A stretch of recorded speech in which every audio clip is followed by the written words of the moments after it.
তোমার মতো মূর্খ আর অযোধ্যার নিয়ম লঙ্ঘনকারী প্রত্যেক ব্যক্তির শুধু একটাই স্থান, আর সেটা হলো কারাবাস। সৈনিকরা, আপনি আপনি ভুল করছেন যুবরাজ ভরত। অযোধ্যার বিনাশের সূচনা করছেন আপনি।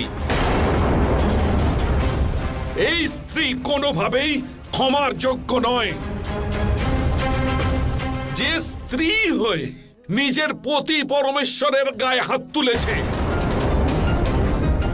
আমার এই অবস্থা এ করেছে, এর এত বড় দুঃসাহস যে আপনি ওকে দোষী না করে আমাকে দোষী সাব্যস্ত করছেন।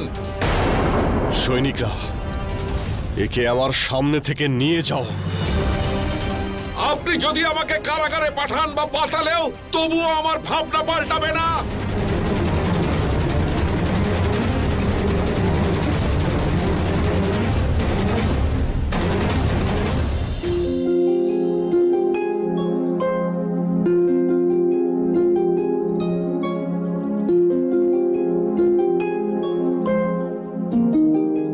আমায় ক্ষমা করে দাও কুশ।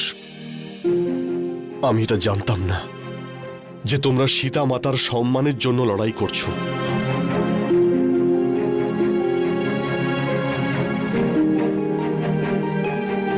কুশ,